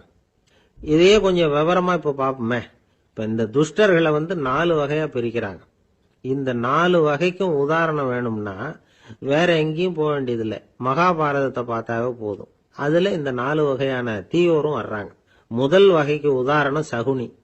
இவன் மனசுல எப்பவும் தீய எண்ணங்கள் தான் நிறைஞ்சிருக்கும். கனவுல கூட தீய ஆலோசனைகள். யாராவது ஒருத்தர் நல்லபடியா வாழ்ந்தா அதை இவனால சகிச்சுக்க முடியாது. இப்படிப்பட்டவனோட நெருங்கிய தொடர்பு துரியோதனனுக்கு கிடைச்சது. துரியோதனன் எப்படின்னா அவன் ஏற்கனவே தீய காரியங்கள் செய்யறதுக்கு தயங்காதவன். அப்படிப்பட்டவனுக்கு தீய போதனைகள் செய்யறதுக்கு சகுனி உதவுனான். இந்த 2 பேரோட சகவாசம் இன்னொருத்தனுக்கு கிடைச்சது. அவன் யாருன்னா துச்சாதனன். அவன் தீய நடத்தை உள்ளவன். இந்த 3 பேரும் ஒண்ணு சேர்ந்தா என்னத்துக்கு ஆகும்? உலகமே கெட்டு போடும்ல. இந்த 3 துஷ்டர்களோட நல்லவன் ஒருத்தன் வந்து சேர்ந்தான். அவன் தான் கர்ணன். கர்ணன் வந்து இயல்பாவே உத்தம குணம் உள்ளவன். அவன் நல்லவங்களோட சேராம இப்படிப்பட்ட கெட்டவங்க கிட்ட வந்து நட்பு வச்சுக்கிட்டான். அதனால அவனும் தீய செயல்களில் ஈடுபடுறது மாதிரி ஆயிடுது. துரியோதனனுடைய நண்பனா அவனுடைய ஆதரவுல வளர்ந்ததுனால அவனுக்கு துணையா இருக்க வேண்டி இருக்குது. அப்படின்னா. நட்பு உரிமையினால உதவி புரிய வேண்டியது சரிதான், அது தப்புன்னு சொல்ல முடியாது. இருந்தாலும் தீய செயல்களுக்கு உதவி செய்யறது சரியில்லை. புத்தி பலம் புஜ பலம் எல்லாம் இருந்தா கூட தெய்வ பலம் இல்லைன்னா ஜெயிக்க முடியாது. கர்ணன் மகா வீரன், இருந்தாலும் கடைசியில் அவன் கதி என்னாச்சு? அவங்ககிட்ட எல்லா நல்ல குணங்களும் இருந்தது, இருந்தாலும் ஏன் இப்படி ஆச்சு? தீயவர்களுடைய சேர்க்கை தான் காரணம். அவங்களோட சேர்ந்ததுனால இவனையும் அப்படியே நினைக்க ஆரம்பிச்சுட்டாங்கல்ல. 4 வகை துஷ்டர்கள்ல இவனும் ஒரு வகை அப்படின்னு சொல்ல ஆரம்பிச்சிட்டாங்க. அதாவது தீய ஆலோசனைக்கு சகுனி, தீய உணர்வுகளுக்கு துரியோதனன், தீய செய்கைக்கு துச்சாதனன், தீய நட்புக்கு கர்ணன். இப்படி உதாரணமாயிட்டான். அதனாலதான் துஷ்டரை கண்டால் தூர விலகு அப்படின்னு சொன்னாங்க. அது புராண காலம். இப்பெல்லாம் நிலைமை கொஞ்சம் வேற விதமா இருக்குது. அன்னைக்கு ஒரு நாள் அப்படிதான் ஒரு காட்டு பாதையில யாரோ ஒருத்தர் அடிபட்டு கிடந்தார். யாரோ ஒரு துஷ்டன் அவனை அடிச்சு போட்டுட்டு போயிட்டான் போல இருக்கு. அந்த வழியா போன ஒருத்தர் பரிதாபப்பட்டு அவனை போய் தூக்குனார், ஆறுதல் சொன்னார். இத பாருங்க, இந்த வழியா எப்பவும் தனியா வரக்கூடாது. ஏன்னா இங்க ஒரு ரவுடி இருந்துகிட்டு வர்றவங்க போறவங்களெல்லாம் வழிப்பறி பண்ணிட்டு இருக்கிறதா கேள்விப்பட்டிருக்கிறேன் அப்படின்னாராம். இனிமே அப்படி கேள்விப்பட மாட்டீங்க அப்படின்னு அந்த ஆளு. ஏன்னு கேட்டிருக்காரு இவர். அவன் சொல்லியிருக்கான், நான் தான் சார் அந்த ரவுடி, இந்த வழியா போனவங்க கிட்ட தகராறு பண்ணேன், அவங்க தான் என்ன இப்படி அடிச்சு போட்டு என்கிட்ட இருந்த பணத்தை எல்லாம் புடுங்கிட்டு போட்டாங்க சார், காலம் ரொம்ப கெட்டு போச்சு அப்படின்னு ரொம்ப பரிதா. ஒரு சராசரி மனிதனுடைய இயல்பு என்ன? இன்பம் வந்தா துள்ளி குதிப்பான், துன்பம் வந்தா சோர்ந்து போய் ஒரு மூலையில உட்காந்துருவான். இவன் தான் சராசரி மனிதன். ஆனா ஒருத்தன் இன்பம் வந்தா அதுக்காக மகிழ்ச்சி அடையறது இல்ல, துன்பம் வந்தா அதுக்காக சோர்ந்து போறது இல்ல அப்படின்னு வச்சுக்கோங்க. அப்படி இருந்தா அவன் சாதாரண ஆள் கிடையாது. ஒரு ஊர்ல ஒரு ஞானி இருந்தார். அவரை தேடிட்டு ஒரு பெரியவர் வந்தார். ஐயா, ஞானத்துல சிறந்த ஞானம் எது அப்படின்னு கேட்டாராம். இதுக்கு அந்த ஞானி என்ன பதில் சொன்னார் தெரியுமா? இன்பத்தினால மகிழ்ச்சி அடையாமலும் துன்பத்தினால சோர்வு அடையாமலும் இருக்கிறது தான் அந்த ஞானம், பெரிய ஞானம் அப்படின்னாராம். சரி சுவாமி, அப்படிப்பட்ட ஞானம் உங்களுக்கு எப்படி வந்ததுன்னு கேட்டிருக்காரு இவரு. அதை நான் ஒரு கழுதைகிட்ட இருந்து கத்துக்கிட்டேன் அப்படின்னாராம் அவரு. இவருக்கு ஒன்றும் புரியல, ஒரு மாதிரியா முழிச்சிருக்கிறார். இதை அவர் புரிஞ்சுக்கிட்டார். நீங்க நாளைக்கு காலையில நம்முடைய ஆசிரமத்துக்கு வாங்க, புரிய வைக்கிறேன்னாராம். சரின்னு அவர் போயிட்டார். மறுநாள் காலையில ஆசிரமத்துக்கு சேர்ந்தார். ஞானி அவரை கூப்பிட்டு உட்கார வச்சார். வாங்க, இப்படி உட்காருங்க, கொஞ்ச நேரத்துல இந்த வழியா ஒரு கழுதை போகும், அதை கவனிச்சு பாருங்கன்னாராம். இவருக்கு இன்னமும் ஒன்னும் புரியாம போச்சு, ஒரே குழப்பம். இருந்தாலும் அந்த ஞானி சொன்னது மாதிரியே உட்கார்ந்துருக்கிறார். கொஞ்ச நேரத்துல அந்த வழியா ஒரு கழுதை போச்சு. அது முதுக நிறைய அழுக்கு மூட்டைகள், அதை சுமந்துக்கிட்டு போகுது. ஒரு செலவு தொழிலாளி அதை ஓட்டிட்டு போறார். கொஞ்சம் தூரத்துல ஒரு ஆறு இருக்கு, அங்க போய் துணியெல்லாம் சுத்தப்படுத்திக்கிட்டு சாயந்தரமா திரும்பி இந்த வழியாவே வருவாங்க. ஞானி சொன்னது மாதிரியே இந்த பெரியவர் அழுக்கு மூட்டையை சுமந்துக்கிட்டு போற அந்த கழுதையை கவனிச்சார். கழுதை போயிட்டுது. அதுக்கப்புறம் ஞானியை திரும்பி பார்த்தார். இப்ப அந்த ஞானி சொன்னார், சாயந்தரம் வரைக்கும் நீங்க இங்கேயே இருக்கணும்னார். அதே மாதிரி இவர் இருந்தார். சாயந்தரமா அந்த ஞானி சொன்னார், ஐயா, இப்ப கொஞ்ச நேரத்துல அந்த கழுதை இந்த வழியா திரும்பி வரும், அதையும் கவனிச்சு பாருங்கன்னார். இவரும் கவனிச்சு பாக்குறார். கழுதை வந்தது. அது முதுகுல சலவை செய்யப்பட்ட துணி மூட்டை, அது பாட்டுக்கு சுமந்துக்கிட்டு போய்கிட்டு இருக்குது. பெரியவருக்கு ஒன்னும் புரியல, பொறுமை இழந்துட்டார். சரி சுவாமி, இந்த கழுதைக்கும் உங்க ஞானத்துக்கும் என்ன சம்பந்தம் அப்படின்னார். இப்ப அந்த ஞானி விளக்கினார். ஐயா, இந்த கழுதை இதே மாதிரி தினமும் காலையில அழுக்கு மூட்டைகளை சுமந்துக்கிட்டு ஆத்துக்கு போகுது, மாலையில வெண்மையான சுத்தமான துணிகளை சுமந்துக்கிட்டு திரும்பி ஊருக்கு போகுது. காலையில இது போகும் பொழுது முதுகல அழுக்கு மூட்டைகளை சுமந்துக்கிட்டு போறோமேங்கிற வருத்தமும் அதுக்கு கிடையாது. சாயந்தரம் திரும்பி வரும்பொழுது சுத்தமான துணிகளை சுமந்துக்கிட்டு வர்றோமேங்கிற மகிழ்ச்சியும் அதுக்கு இல்ல. இத பார்த்துதான் நானும் அது மாதிரி ஞானத்தை கத்துக்கிட்டேன் அப்படின்னாராம்.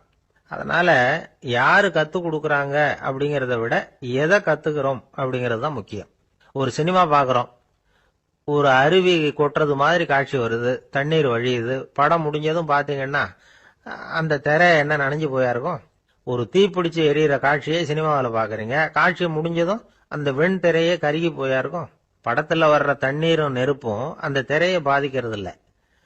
நாம அந்த திரை மாதிரி இருக்கிறதுக்கு கத்துக்கணுமா. அந்த பக்குவம் வந்துட்டதுன்னா இன்பமும் துன்பமும் நம்ம எதுவும் செய்யாது. ஒரு சினிமாவை பாக்குற வரைக்கும் சிரிக்கலாம், அழலாம். பார்த்துட்டு வெளியில வரும்பொழுது அழுதுகிட்டே வரக்கூடாது. ஒருத்தர் வந்தார், அப்படி படம் முடிஞ்சு வெளியில வரும்பொழுது அருவி மாதிரி கண்ணீர் சிந்திக்கிட்டே வரார்.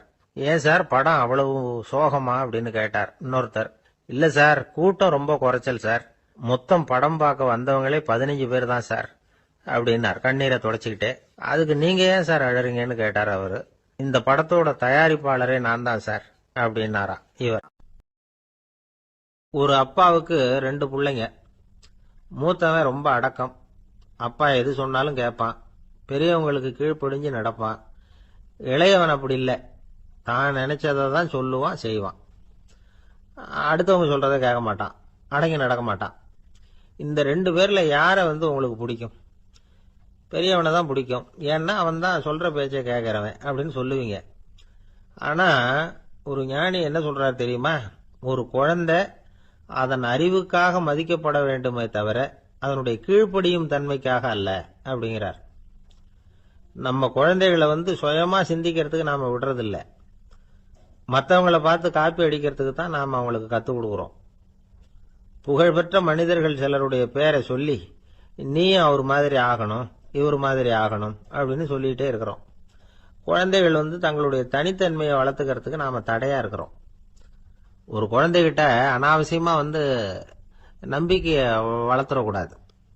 எந்த கோட்பாட்டையும் திணிக்கக்கூடாது. நாம ஏற்கனவே அர்த்தமில்லாத கருத்துக்களையும் கொள்கைகளையும் மனசுல போட்டு நிரப்பி வச்சிருக்கிறோம். இந்த உலகத்துக்கு புதுசா சேர்ந்திருக்கிற ஒரு குழந்தையின் தூய்மையான மனசுல நம்ம கருத்துக்களை அறிமுகம் செய்ய அல்லது திணிக்கிறதுக்கு நமக்கு எந்த அதிகாரமும் கிடையாது. ஒரு குழந்தைய நீ இந்த மதத்தை சேர்ந்தவன் அப்படின்னு பிறந்ததுமே ஒரு முத்திரை குத்தி போடுறோம். இது அதோட சுதந்திரத்தை ஆரம்பத்திலேயே கிள்ளி எறியறது மாதிரி தான். நீங்க ஒரு மதத்தின் வழிமுறைகளை கடைபிடிச்சிட்டு வர்றீங்க, அந்த வழியில போய்கிட்டு இருக்கிறீங்க, சரி, அதனால போறீங்க. அதுக்காக உங்க குழந்தையையும் அதே வழியில தான் வரணும் அப்படின்னு கட்டாயப்படுத்துறதுக்கு உங்களுக்கு என்ன உரிமை இருக்குது?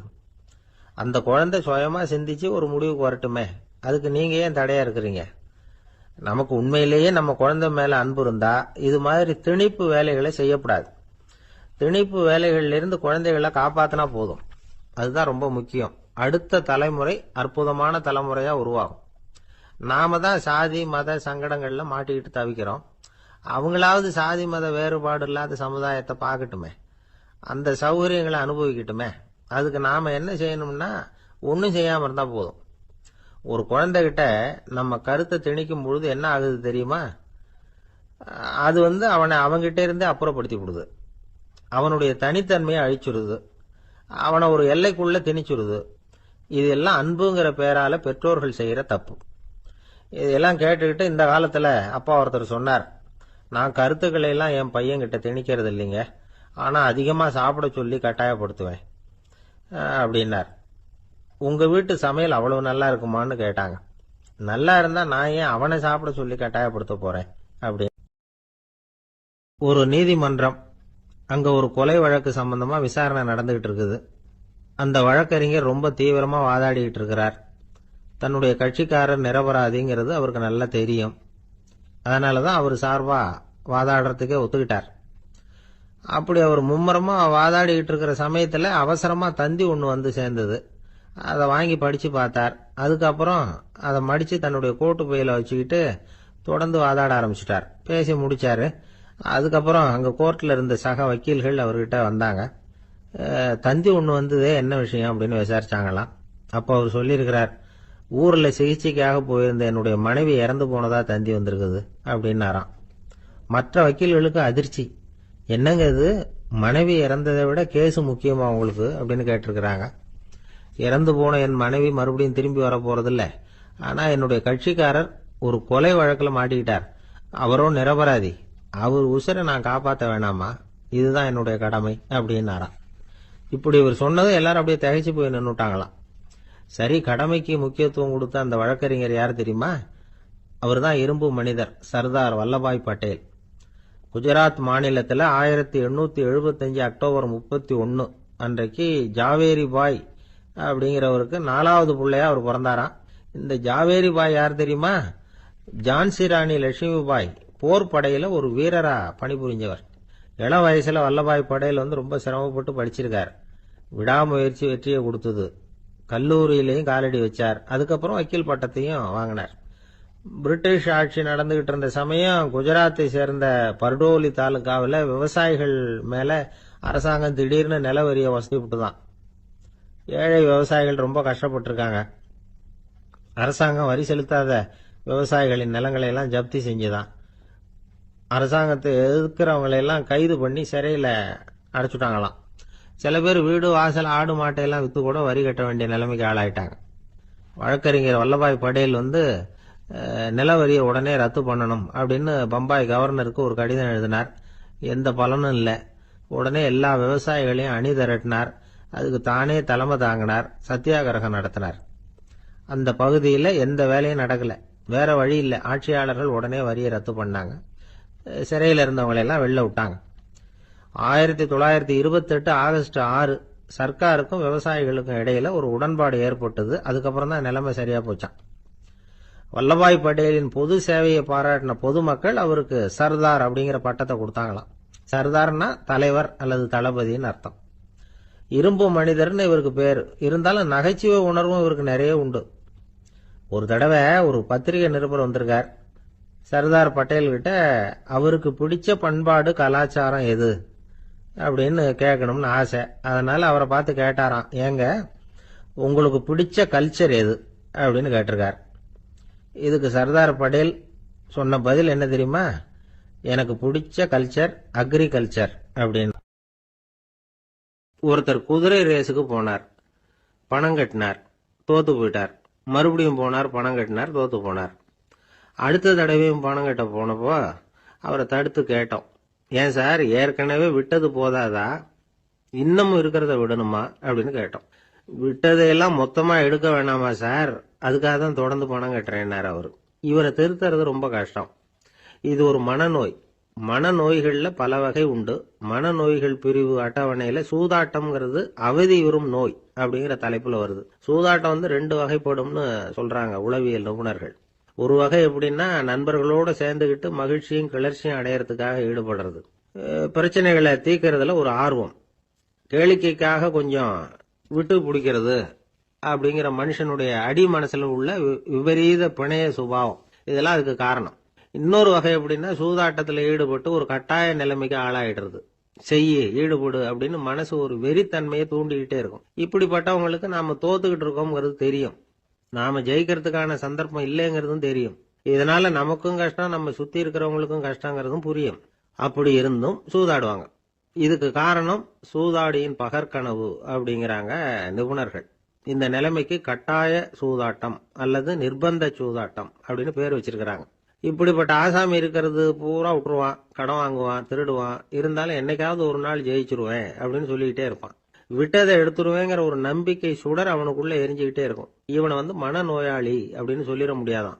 என்ன காரணம்னா, இது மாதிரி ஆளுங்க கிட்ட மன போராட்டமோ கவலையோ பதட்டமோ இருக்கிறது இல்ல. சில விசேஷமான குணங்கள் இவங்க கிட்ட உண்டு. எதிர்ப்பு உணர்ச்சி, சிறுபிள்ளைத்தனம், சட்ட திட்டங்களையும் சம்பிரதாயங்களையும் உட தெரியாத மனப்போக்கு, பொறுப்பில்லாத தன்மை, நெறிதவறி நடக்கிறது எல்லாம் இவங்க கிட்ட உண்டு. ஆனா வெளிப்பார்வைக்கு ரொம்ப சிநேகமா இருப்பாங்க, அன்பா இருப்பாங்க. அப்படி இருக்கிறதாக காட்டிக்குவாங்க. ஆதாயம், சுயலாபம் இதெல்லாம் கருதி தான் பழகுவாங்க. இவங்க கேட்கறப்ப நாம பணம் கொடுக்கலன்னு வச்சுக்கோங்க, நம்மளை கை விட்டுருவாங்க. நம்ம மேல அபாண்டமா பழி சுமத்துறது கூட தயங்க மாட்டாங்க. தங்களுடைய சூதாட்ட நடவடிக்கைகளுக்கு சாதகமான காரணங்களை சொல்லிட்டு இருப்பாங்க. நீ வேணும்னா பாரு, ஒரே நாள்ல நான் இழந்ததையெல்லாம் மீட்டு லட்சாதிபதி ஆறனா இல்லையா பாரு அப்படிம்பாங்க. தோத்து போறத ஒரு படிப்பினையா இவங்க எடுத்துக்கிறதே இல்லை. தோத்து போறதுலேயே இவங்களுக்கு ஒரு அலாதியான சுகம். தனக்குத்தானே துன்பத்தை வரவழைச்சிக்கிட்டு இன்பம் அடையறதுக்கு தன்வதை சுகம் அப்படின்னு பேர். இவங்கெல்லாம் அந்த ரகம். சில பேர் எப்படி தெரியுமா, மந்திர எண்ணங்களை வரவழைச்சிக்கிறது, சூதாடுறதுக்காக ஆபீஸ்ல கையாடல் பண்றது, அடுத்தவங்க கிட்ட இருந்து திருடுறது. இந்த மந்திர எண்ணம் தீவிரமாச்சுன்னா ஒரு மாதிரியா பேச ஆரம்பிச்சிருவாங்க. தோல்விதான் சார் வெற்றிக்கு முதல் படியும்பாங்க. தன்னால பகடக்காய்களையும் குதிரை ஓட்டிகளையும், அதாவது இந்த ஜாக்கிகள், அதெல்லாம் கட்டுப்படுத்த முடியுங்கிற பித்து நிலைக்கு இவங்கெல்லாம் தள்ளப்பட்டுருவாங்க. சில சூதாடிகள் ஆராய்ச்சி பார்த்ததுல என்ன தெரிய வந்தது தெரியுமா, அவங்கெல்லாம் குழந்தை பருவத்துல அன்புக்காக ஏங்கினவங்களாம், புறக்கணிக்கப்பட்டவங்களாம், உதவிகளை பெற முடியாதவங்க, இப்படிலாம் இருந்திருக்கிறாங்க. இவங்க வளர வளர மற்றவங்க சௌகரியம் பற்றி அக்கறை இல்லாதவங்களா ஆயிடுறாங்க. அதிர்ஷ்ட தேவதை தன்னோட இருக்கிறாங்க அப்படிங்கிற அசையாத நம்பிக்கை இவங்களுக்கு. இவங்களை திருத்துறது ரொம்ப கஷ்டம். அதனால பந்தயம், சூதாட்டம் இது மாதிரியான விஷயங்களை விட்டு விலகியே இருக்கிறது தான் நமக்கு நல்லது. ஒரு ஆள் சொன்னான், என்னுடைய குதிரை வேகமா ஓடுறதுக்கு என்ன வழி அப்படின்னு கால்நடை மருத்துவர்கிட்ட யோசனை கேட்டேன். அவர் ஒரு பாட்டில் நிறைய மாத்திரைகளை கொடுத்து தினம் 2 மாத்திரை வீதமா கொடுக்க சொன்னார். முதல் நாள் 2 மாத்திரையை கொடுத்துட்டு அது மேலே ஏறி உட்கார்றதுக்கு போனேன். அவ்வளவுதான். அதுக்குள்ள அது அம்பு மாதிரி பாஞ்சு ஓடி போச்சு. நான் இன்னும் உட்காரவே இல்லை, அதுக்குள்ள பாஞ்சு ஓடி போச்சு அப்படின்னா. அடடா, அப்புறம் நீங்க என்ன பண்ணீங்க அப்படின்னு கேட்டாங்க. என்ன பண்றது, மீதி மாத்திரை பூராவே நான் முழுங்கி விட்டு அதுக்கப்புறம் துரத்தி பிடிச்சி அது மேலே ஏறி உட்கார்ந்தேன் அப்படின்னா அவன். ஒரு ஊர்ல ஒரு மன்னன் இருந்தான், கொடுங்கோல் மன்னன். நிறைய தொந்தரவு பண்ணிட்டு இருந்தான். அவன் ஒரு தடவை என்ன பண்ணான் தெரியுமா? ஒரு தப்பும் பண்ணாத ஒரு இளைஞனை பிடிச்சி ஜெயிலில் அடைச்சுட்டான். அந்த பையனோட சொந்தக்காரங்கள்லாம் ராஜா கிட்ட போனாங்க. அவன் ஒரு தவறும் பண்ணல, அவனை விடுதலை பண்ணுங்க அப்படின்னு கெஞ்சி கேட்டுக்கிட்டாங்க. மன்னன் யோசனை பண்ணான். அந்த இளைஞனை கூப்பிட்டுக்கிட்டு வர சொன்னான். அவனை கொண்டாந்து ராஜா முன்னாடி நிறுத்தினாங்க. இதை பாருப்பா, உன்னை நான் விடுதலை பண்ணுவேன், ஆனா ஒரு கண்டிஷன். அந்த நிபந்தனையை நீ நிறைவேற்றினா உனக்கு விடுதலை அப்படின்னா மன்னன். சரின்னு ஒத்துக்கிட்டான் பையன். மன்னன் கண்டிஷன் என்னங்கிறத சொன்னான். உங்ககிட்ட ஒரு செம்மறி ஆட்டை கொடுக்க போறேன். 1 மாசத்துக்கு அதுக்கு தேவையான தீனியையும் கொடுக்க போறேன். 1 மாசம் கழிச்சு அந்த ஆட்டை எடை போட்டு பார்ப்பேன். அந்த ஆட்டின் எடை கொஞ்சம் கூட கூடி இருக்கக்கூடாது. எடை கூடி இருந்தா உனக்கு விடுதலை கிடையாது. என்ன சொல்ற அப்படின்னா. பையனுக்கு ஒன்றும் புரியல, பயமா போயிட்டுது. குழம்பிக்கிட்டே நின்றுகிட்டு இருக்கிறான். சரி, ஒரு நாள் டைம் தரேன், நல்லா யோசனை பண்ணி பார்த்துட்டு நாளைக்கு உன் முடிவை சொல்லு அப்படின்னா மன்னன். பையன் கவலையோட வெளியில வந்தான். அங்க ஒரு பெரியவர் நின்றுகிட்டு இருந்தார். அவர்கிட்ட விஷயத்த சொன்னான். அந்த பெரியவர் இந்த பையனுக்கு காதோட காதா ஒரு வழியை சொல்லி கொடுத்தார். அதை கேட்டதும் பையன் மறுபடியும் மன்னன் முன்னாடி நின்னா, உங்க நிபந்தனையை ஏத்துக்கிறேன்னு சொன்னான். மன்னன் ஒரு ஆட்டுக்குட்டியையும் அதுக்கு 1 மாசத்துக்கு தேவைப்படுற தீவனத்தையும் கொடுக்கும்படியா உத்தரவு போட்டான். கொடுத்தாங்க, ஓடிட்டு போயிட்டான். 1 மாசம் தினமும் தவறாம அந்த தீவனத்தை ஆட்டுக்குட்டிக்கு போட்டுக்கிட்டு இருக்கிறான். 1 மாசம் கழிச்சு அந்த ஆட்டை அரண்மனைக்கு ஓட்டிட்டு போனான். மன்னன் அதை எடை போட்டு பார்க்கறான். எடை கூடவே இல்லை, அப்படியே தான் இருக்குது. உடனே போட்ட நிபந்தனைப்படி அந்த இளைஞனை விடுதலை பண்ணிவிட்டான். சரி, ஆட்டுக்கு எடை கூடாம இருக்கிறதுக்கு அந்த பெரியவர் சொல்லி கொடுத்த யோசனை என்ன அப்படின்னா, அது வேற ஒண்ணும் இல்லை. அந்த ஆட்டுக்கு எதிரில் அது கண்ணுல படுற மாதிரி ஒரு ஓநாயை கட்டி போட சொன்னார். அவ்வளவுதான். ஆட்டுக்கு ஓநாய்ங்கிறது பிறவி பகை. ஓநாயை பார்த்தா ஆடு நடுங்க ஆரம்பிச்சிரும், அவ்வளவு பயம். தினமும் அந்த ஆடு பயந்துகிட்டே தீனி சாப்பிடுது, எடை கூடல. அதுதான் ரகசியம். இது சின்ன பிள்ளைங்களுக்கான ஒரு கதை. இதுல இருந்து தெரிஞ்சுக்க வேண்டிய உண்மை என்னன்னா, நாமெல்லாம் சாப்பிடுறப்ப மனசும் உடம்பும் அமைதியா இருக்கணும். அப்பதான் அது உடம்புல ஒட்டும். அவசரத்திலையும் பயத்திலையும் சாப்பிட்டா அது சரியா ஜீரணம் ஆகாது. இன்னொரு ராஜா இருந்தார். அவரும் ஒரு இளைஞனை ஜெயிலில் அடைச்சு விட்டார். விடுதலை பண்ணணும்னா ஒரு கண்டிஷன்னார். என்னன்னு கேட்டான். ஒரு ஆட்டுக்குட்டியை அவன் முன்னாடி கொண்டாந்து நிறுத்துவேன், நீ அதுகிட்ட ஒரு கேள்வி கேட்கணும், அதுக்கு சரியான பதிலை சொல்லணும். அப்படி செஞ்சுட்டா உனக்கு விடுதலைன்னார். இளைஞன் யோசனை பண்ணி பார்த்தான். சரின்னு ஒத்துக்கிட்டான். அது பிரகாரமே ஆட்டுக்குட்டிய பதில் சொல்ல வச்சுட்டான். என்ன நடந்தது தெரியுமா? ஆட்டுக்குட்டியை கொண்டாந்து நிறுத்தினாங்க. இவன் மெதுவா அதுகிட்ட போனான். அது காதுகிட்ட போய் ஏப்ரலுக்கு அடுத்த மாசம் என்ன மாசம்னு கேட்டான். அது உடனே மேன்னு கத்திச்சு. இவன் விடுதலை ஆயிட்டு. இந்த உலகமே ஒரு நாடக மேடை, நாம எல்லாரும் நடிகர்கள். இது ஞானிகள் சொல்றது. இது ஒரு பக்கம் இருக்கட்டும். இந்த உலகத்துக்குள்ள எத்தனையோ நாடக மேடைகள், எத்தனையோ நடிகர்கள், எத்தனையோ நாடகங்கள். இதெல்லாம் எப்படி ஆரம்பமாச்சு? அதுதான் இன்னைக்கு தகவல்.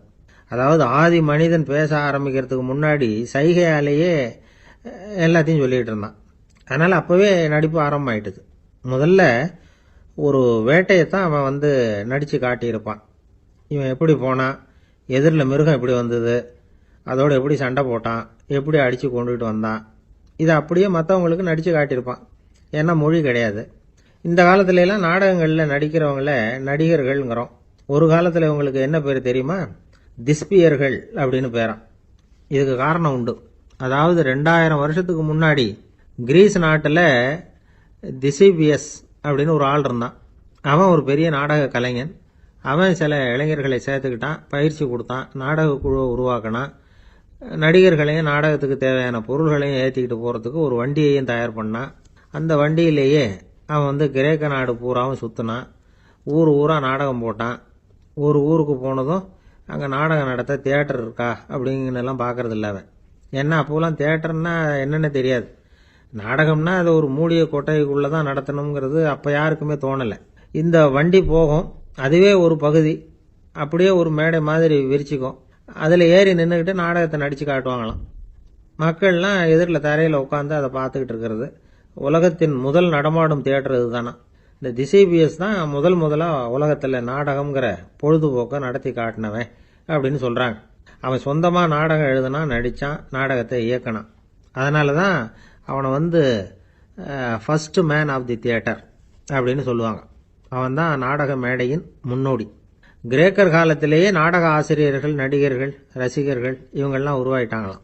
நாடகத்தின் சரித்திரத்தில் இந்த 3 பிரிவும் ரொம்ப முக்கியம். அதாவது கிரேக்க தியேட்டர்கள்லாம் திறந்த வெளி மேடைகள் தான். பெரும்பாலும் மலைச்சரிவுகள், அதுவே படிப்படியாக பண்ணியிருப்பாங்க. கீழே அரைவட்ட வடிவில் மேடை, அதுக்கு ஆர்கெஸ்ட்ரான்னு பேர்.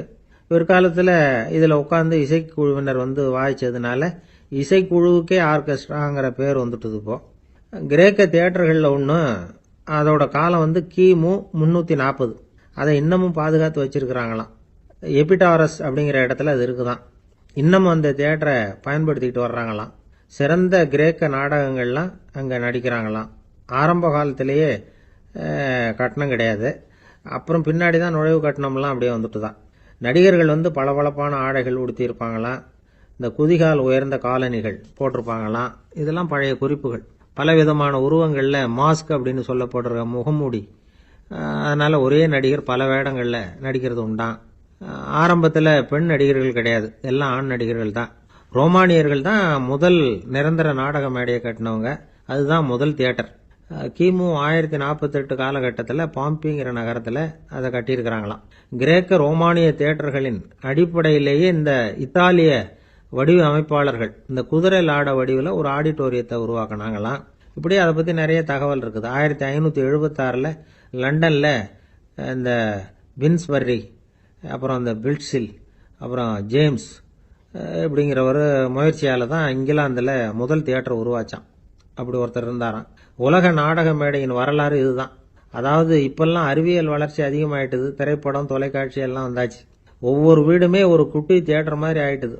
தொலைக்காட்சி முன்னாடி உட்காந்து எழுந்திருக்கவே மனசு வர்றதில்லை.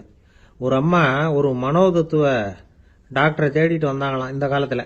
டாக்டர், எங்கள் வீட்டுக்காரர் எப்போ பார்த்தாலும் டிவி முன்னாடி உட்காந்துக்கிட்டு அதையே வெறிச்சு பார்த்துக்கிட்டு இருக்கிறார், உத்து பார்த்துக்கிட்டு இருக்கார், எனக்கு சந்தேகமாக இருக்குன்னாங்களாம். இது மனக்கோளாறு இல்லைங்க, ஆர்வ கோளாறு, அவ்வளவுதான், இதுக்காக பயப்படாதீங்கன்னாராம் டாக்டர். அப்படி இல்லை டாக்டர், டிவி ஓடும் பொழுது நாம் எல்லாம் அதை பார்க்குறோம் சரி, ஆனால் அவர் அப்படி இல்லை, டிவியை நிறுத்தினதுக்கு அப்புறமும் அதையே உத்து பார்த்துட்டு உட்காந்துருக்கிறார், அதனால தான் சந்தேகப்பட்டு உங்ககிட்ட வந்தேன் அப்படின்னாங்களாம்.